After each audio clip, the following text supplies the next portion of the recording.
Welcome to Jumpstart Your Joy. I invite you to join me as we explore what it looks like to choose joy in the messy middle while embracing the inspiration, intention, and action that you can take to find joy in your everyday. This is your host, Paula Jenkins. Welcome to episode 269 here on Jumpstart Your Joy. In this episode, I'm really honored to be joined by Megan Gallagher. She's coming on to talk all about anxiety and how to navigate it. After having intense panic and anxiety attacks up to 20 a day as a teenager, Megan made it her life mission to inspire teenagers and their parents about how to deal with anxiety in today's world, and she has spoken at so many middle schools and high schools about her story. She also has a podcast, she's a TED Talk giver, and she has books out about it.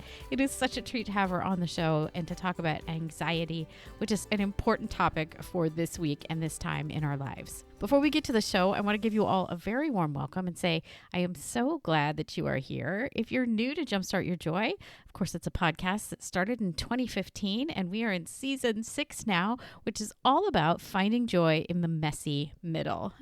If you want to find out more about that, about the show, about myself, you can find it all over at jumpstartyourjoy.com. And if you want to find show notes, which will give you links back to Megan's website, her podcast, her TED Talks, and I love this so much. This season, I'm doing full transcripts. So if you want to just read this and go back and revisit some of it, you can find it all on the website at jumpstartyourjoy.com/episode 269. While you're there, be sure and sign up for my 3 Joyful Things newsletter that comes out on Thursdays. And I give you a little bit of behind the scenes and some thoughts to think about as you look for finding joy right now in the messy middle. It's a great way to be reminded that there's a new podcast episode out. You'll also be the first to hear more about my brand new book. Yay! And the second podcast that I'm going to be launching very soon. So be sure and sign up. It's total insider information. I'm really, really delighted to have Megan joining me in just a minute. She is such a resource and an inspiration for so many teenagers who are navigating the world of mental health. The reason why I feel like this discussion is such a great one for this week and this time in our lives is that I really love what Megan has to say about how she trusted her intuition, about reaching out to her own parents when she felt as a teenager that the anxiety and panic was probably not something that was something other people were feeling on a regular basis, and that she had this deep intuition. She needed help to get through it. She had a really strong relationship with her dad. And so I think it also speaks to how, as parents, we can make sure that we have strong relationships with our own children and build in that layer of trust so that they know when something is coming up for them that they can come and talk to us. It speaks to the deeper nature of relationships and how it's so important always to have these strong relationships within our families. And so however you can foster that now and however you can reach out to people is so important. And I love that she also talks about if you notice someone behaving very differently than they usually do, to get curious about what's going on. So I'm really excited to have Megan join me. Welcome to the podcast, Megan Gallagher. Hi, I'm so excited to be here. Yes, it's a delight to have you. And so I'm really excited to have you here to talk about anxiety and what we can do to navigate through it or recognize it and help people who have it. Yes, I'm so honored to be here, and it just makes me excited. I know people can't see, but I'm really grinning from ear to ear right now.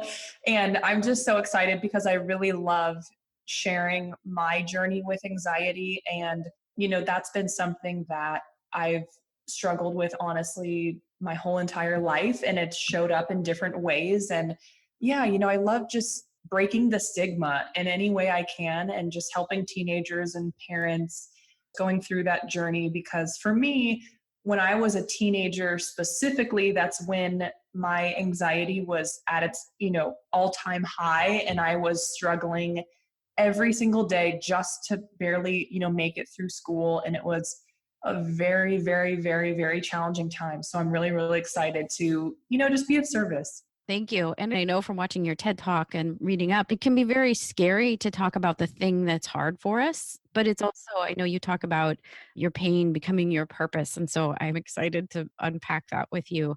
Before we get there, though, would you tell us what you loved most as a child or in school? What were your earliest sparks of joy?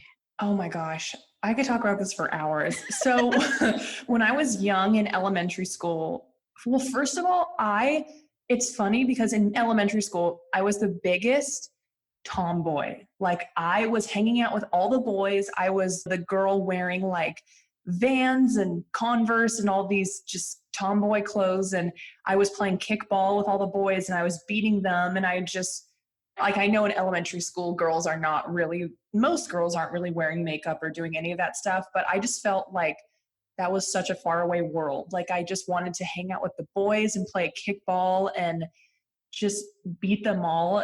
And I had a lot of friends who were boys. I played the clarinet in my school, just like the band. I played the clarinet and I was obsessed with sharks. It's really funny because I had this obsession. My family growing up, I'm from the Bay Area, San Francisco. And growing up, we had a beach house in Stinson Beach. And growing up, almost every weekend, my dad would take me and some friends to go quote unquote shark fishing, but it was just for like little leopard sharks, like not anything like a great white, like tiny a foot big leopard sharks that can't even hurt a human. And I just thought I was so cool because I thought they were like real sharks. And then, yeah, so I was just total tomboy, total just rough and tough girl. And then in middle school, I feel like I started becoming more of a girl, a girly girl, and Yeah. all that stuff. But yeah, when I was younger, I just was obsessed. And I feel lucky because I grew up outside of San Francisco in a little suburban town called Lafayette. And I feel lucky because Lafayette, it's like population 15,000. It's pretty on the smaller side. And I grew up in this really cool cul-de-sac and all the kids were friends and we were all neighbors and it was just so much fun. Like we'd be playing outside and in the creek and tree forts and it was just like the best childhood ever until your parents call you in for dinner and Yeah. it was just the best. I love it. And we grew up probably not far from each other. And I have a very similar, like our court, we were all friends. We were all over in each other's yards constantly. And it was magical. And we didn't come home until mom called. And Yeah. sometimes we just ate at the other person's house or whatever. Like it was all very fluid. And yeah. Yeah. Now you work with people who have anxiety or are trying to navigate through it. Would you share how it is that you got involved with that? I love your story and the bravery that you've shown in getting to where you are now. I mean, even though my whole life I've always been super social and very outgoing and, just very extrovert, a lot of people wouldn't really think, oh, she has anxiety because most people associate, anxiety with someone who is introverted, socially awkward, or just not outgoing or ambitious or adventurous. But even though I was like just the polar opposite in that sense, like from the day I can remember, even as young as like 8 years old, I always had this like pit in my stomach and I would just get sweaty. And I felt like I was, going in an elevator when it goes down and you get that feeling in your stomach. And I never knew really what was causing it. Hmm. And I just thought it was kind of normal, like, the common cold or something. I just was like, this is just something that happens every day at lunchtime and I don't really know. And I didn't think much of it. And then as I got older, cut to eighth grade graduation, you're going through puberty, you're kind of getting in touch with your emotions and your body, and you are old enough to understand, wow, I feel weird and I don't know what's going on. And you can use your words and you're kind of like, this is odd. And then freshman year of high school, my anxiety just blew up in my face. And for me, in the therapy that I've done, I've realized my anxiety is triggered by change. So any type of, the change from eighth grade to a new high school, some friends are going to a different high school and all the things that come with it. I was like, wow, I can't do this. What if, and all the negative worst case scenario thoughts started coming in.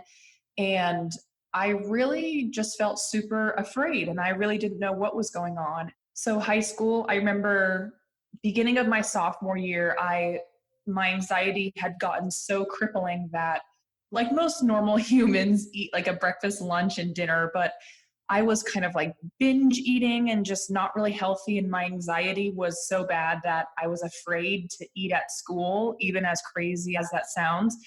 I was literally like, if I eat a meal in school, then I am going to throw up in front of other people and it's going to be embarrassing. And I realized that all of these worst case scenario thoughts and horrible outcomes and the what if, it's just, it's like, well, what are the odds of that really actually happening? And I also realized that anxiety really is just a fear of losing control, because to me, the fear of what if I do lose control? It's like the fear of throwing up in front of other people. To me, that says you have a fear, of losing control, of having people Yeah. see you needing help or you being viewed as weak or anything. So what I'm doing now, it just really comes from personal experience. I have been there, and I just remember in my high school, there were no assemblies or workshops or any type of mental health days, self-care days,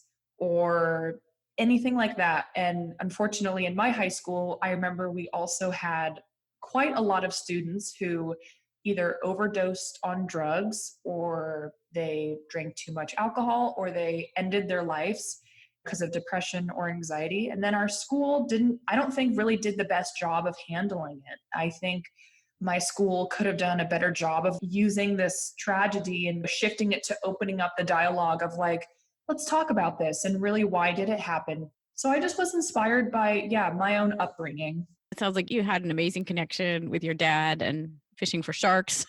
Like that was already there. Like you Yeah. had that special connection with them. Do you want to share a little bit about how you shared with them your concerns? Because I think my assumption is that lots of times when people have anxiety, it feels scary to share that you have it because it feels like there's possibly another worst case scenario that could play itself out if you share. How did that go for you? Is that true at all?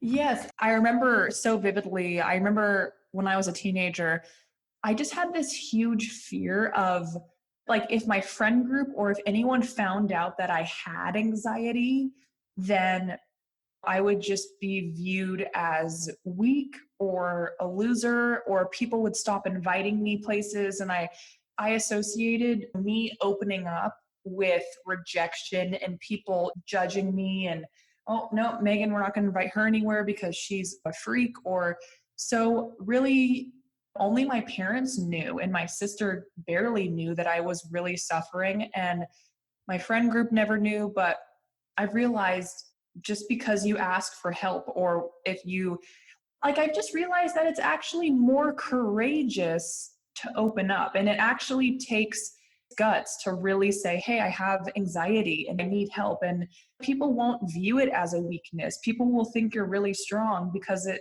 does take huge amounts of courage to open up and to be vulnerable, and yeah, just to seek help and just to be your own advocate. So I think as I've gotten older, and of course, when you're a teenager, it's like you worry so much what other people think about you. You're constantly like, oh gosh, this person's going to say this, and what if, and what if, and what if. But as I've gotten older, I've graduated, I'm a real adult now, and I've realized that, wow, I'm in a way different place in my life. But I think just realizing it's actually good to open up, and it's powerful, and people are going to respect you. I've realized it brings more positive things than negative things, because for me, the amount of positive ripple effects that I've had in my career, I can't tell you how many people from my own high school have messaged me on like LinkedIn and Facebook and Instagram, and they, start following me or friending me, and they're like, Megan, oh my gosh, like, this is so cool what you're doing. This is amazing. And I had no idea you were struggling. I'd never told anyone. So it's just this powerful full circle, like, oh my gosh, what I'm doing, it actually does matter. And so, yeah, I just feel like, wow, this is a cool thing. And there is such power in that. I have my own past. The audience knows, but after the birth of my son, I was diagnosed with PTSD because it was a very long labor. And so Yeah. even in therapy through that, the therapist said, someday, not now, don't do it now, but someday you have to talk about this because people need to hear that there's other people who have hard things that they go through, and to see, one, that it happens, and two, that you're going to be all right. Like, the good news is on the other side of it, I mean, that's kind of where the jumpstart your joy thing comes from, is there is more joy, at least in my situation, more joy on the other side once I've dealt with it. So, It's so true. I mean, it's hard because it's so scary. Like I remember vividly, you feel like you're jumping out of a plane or something, if you have to admit to yourself or ask for help from someone else. But I remember vividly being 15 and knowing just one day after yeah. school, I was like, I have to do something about this because I still, at that age, didn't know it was anxiety. I just called them episodes because, it felt like these moments that lasted, an eternity, but it was only about 1 minute where I felt like I was blacking out and just going into this trance. And then I would open up my eyes and it would be over and I would feel my heart beating fast. And I'm like, oh my God, I'm going to die. This is a stroke. This is a heart attack. This is horrible. And it would be over and then it would come back again. And I would have sometimes 20 a day. And then I felt so exhausted at the end of the day. So I just remember vividly one day being like, I want to live a better quality of life. And I don't know really what's going on, but I know that talking to my parents always makes me feel better. And I know that I can trust them. So I was so nervous though. Like my hands were literally shaking and my whole body. And I was afraid they were going to look at me and start laughing, or I was afraid that they were going to send me off to some, like foreign boot camp in Germany or something. And then I would never be like home again. But it was just powerful. And it really just showed me, because they had such a positive response, it just showed me how much they loved me, because they kind of looked at each other and then looked at me and they were like, well, Megan, we love you so much and we're always here for you. And they literally were like, okay, well, next week, your first therapy session is going to happen. So it was I feel very lucky because I know that not every person or teenager grows up in a household where it's very supportive. Yeah. And I got goosebumps a little bit just because you're sharing that you kind of knew that there was something that didn't feel right and you finally getting to that point. I know that's so hard because I mean that was part of like my thing too, was like this no longer is acceptable was kind of my feeling. And so reaching out to get help was scary, but I think it's also such a mark of strength, like you said. I would also love to talk about then. I have a 9-year-old. Many of the folks that listen are parents, and actually, many of them are life coaches. So, this is interesting territory for all of us. Is what do we do as parents? What are some of the things we can start to look for or listen for in the people we love?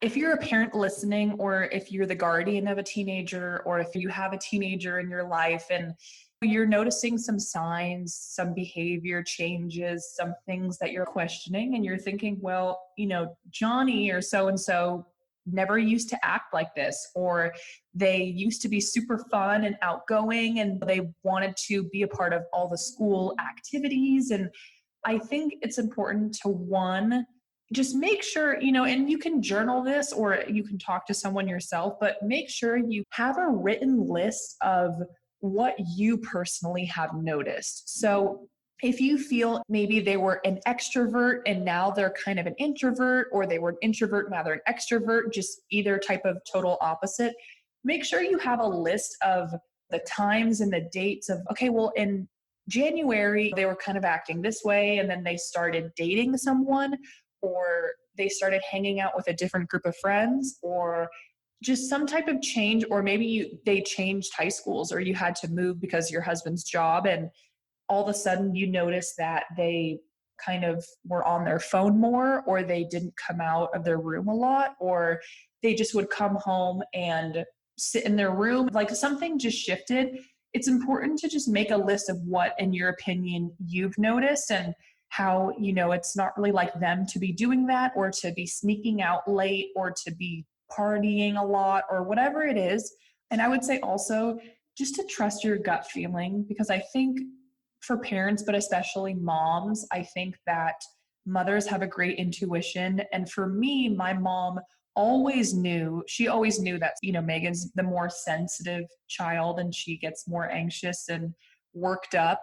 I have an older sister too, but she was like, Megan's definitely the younger sister that has real anxiety issues. But I think as a parent, like being aware and being proactive, I think is the best thing because unfortunately, I think a lot of parents can start thinking, oh, well, it's just a phase. This is what teenagers do. Yeah. But unfortunately, I think if you have that attitude, then you're excusing their behavior. And then before you know it, they're an adult and you don't really have control over them. And then all of a sudden, I'm not saying this happens for every situation, but I think, a lot of teenagers, unfortunately, when you are that age, I think you start forming habits and those things can affect your brain and your growth emotionally, mentally, physically, long term. So if you do get into drugs or smoking or drinking and you do that for years and years and years, the chances are that you're going to be an adult who does that. So it's really important to,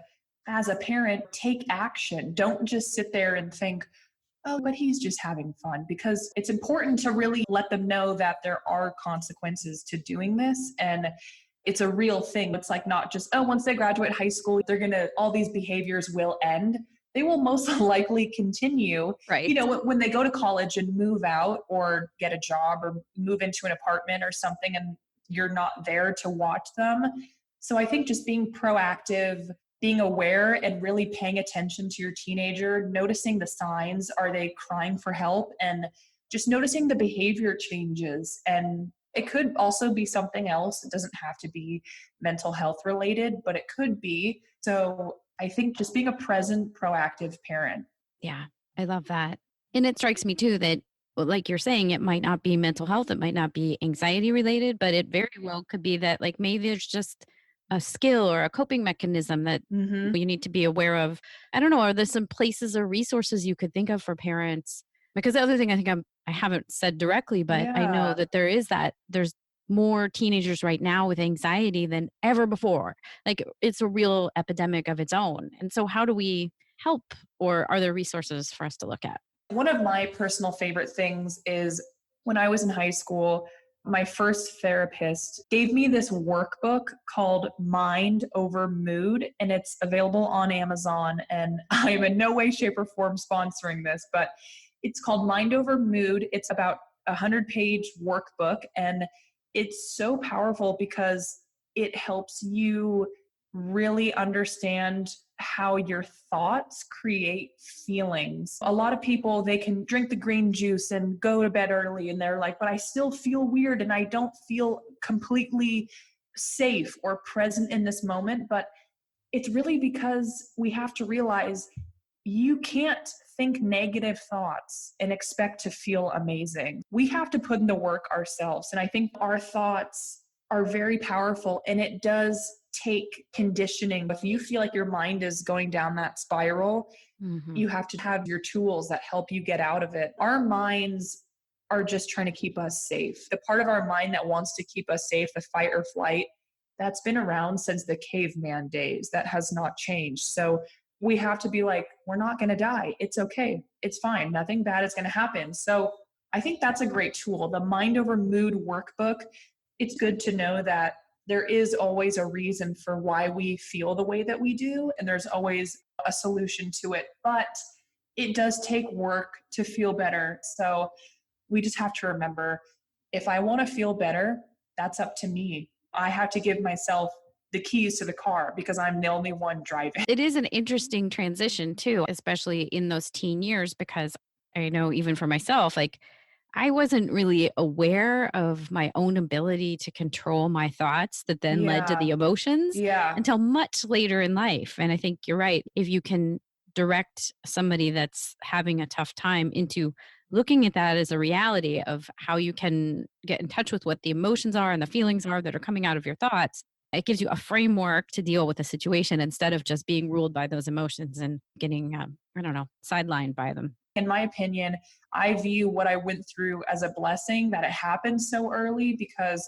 now at 24, I've done years and years and years and years of some things that people haven't even tried, doing the inner work and the healing your inner child and hypnotherapy and all those things. I've already done it all. And I know myself like the back of my hand. And I can kind of almost laugh at myself at this point, like, okay, Megan, for sure. because that's really likely to happen. So it's like I can be my own therapist when I need to be.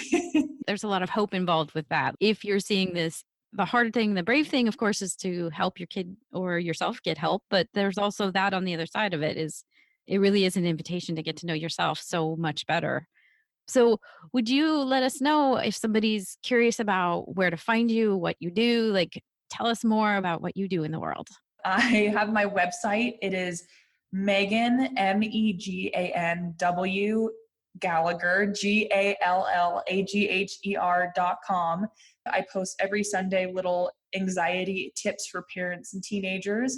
And then that Megan W. Gallagher, it's also my username on Instagram.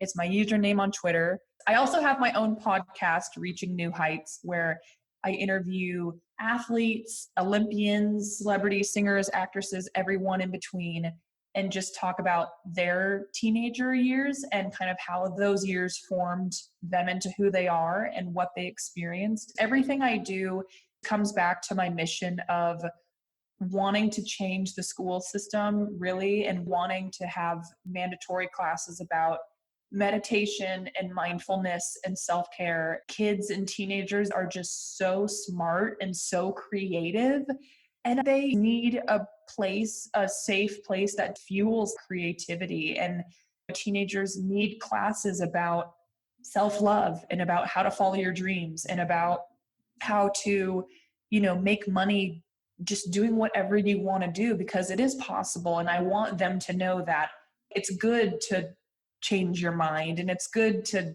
want to do what makes you happy. Because I know for me, like in high school, I did not do well academically. And I want teenagers to know that that's not an excuse to say, go get a bunch of like D's or F's and not try. School never clicked for me, but I felt mad at myself almost because I'm like, wait, so this means I'm dumb or something is wrong because I'm not clicking with academics. I want teenagers to know that everyone has their own kind of zone of genius. Everyone is smart in their own way. When you're 15 too, you're so young. So maybe when you're 35, you're going to realize, oh wait, my passion, is cooking or whatever it may be. And then you're a genius. You know what I mean? Like we all have that inner talent, but it happens at different times for different people. For sure. Yeah. I mean, my own path.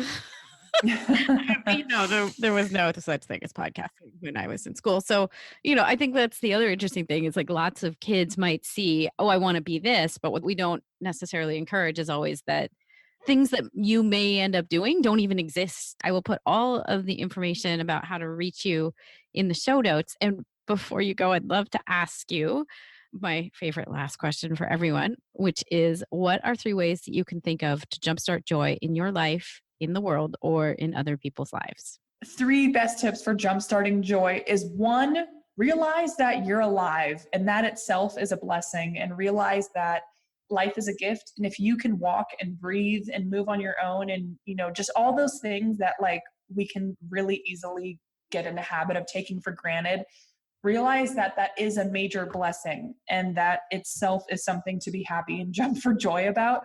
I would say number 2 is just getting up and dancing. Anytime I feel like funky or just weird, or I feel like unmotivated or something, or just kind of in my own head too much, I'll get up and just turn on some fun music and just jump around and dance. And I look weird and silly, but it's just fun just to kind of like, be a kid again, or just, I don't know, not take life too seriously. And then I also would say 3rd way to jumpstart your joy would be to, I think just giving to someone else or giving to someone, to those who are in need, is just a surefire way to make you feel better. And I think just realizing the domino effect of positivity is endless. If you wake up in a great mood and then you tell your roommate, oh my gosh, you look so beautiful today. Like you are so amazing. And then, she feels good and then she gives someone else a compliment, et cetera, et cetera. And just realizing the power of that, of positivity and how it can change the world. So yeah, those are my top 3 ways for jumpstarting your joy. I love it. I love the domino effect of positivity. That is brilliant. Well, thank you so much, Megan, for being on. It's been a real treat to have you on the show. Thank you so much. This has been so amazing. Thanks so much for coming on, Megan. If you want to find out more about Megan, you can find everything about this episode over in the show notes, which is at jumpstartyourjoy.com/episode 269. You'll find the links to her website, her podcast, and how you can get in touch with her if you want to reach out. And while you're there, of course, be sure and sign up for my 3 Joyful Things newsletter, which comes out every Thursday, and you'll get a little reminder in your inbox that you want to check out that brand new episode and find out ways to jumpstart your joy in your life. And of course, if there's an episode that you love, you could always forward that on to a friend and invite them to join you as well. I'm really excited to be joined by Molly McGlynn Noterer next week. She is a friend of mine from high school, and she now has written a book, and she works with people and families who are looking for elder care for people in their lives that they love. And it's a really interesting conversation, both about her journey to become an author and some of the self-confidence that she built up to get there, along with what we can do to help find care for people that we love as they are getting older. It's such a great conversation. I hope you'll come on back next week for that. And until then, I hope that your days are filled with so much joy.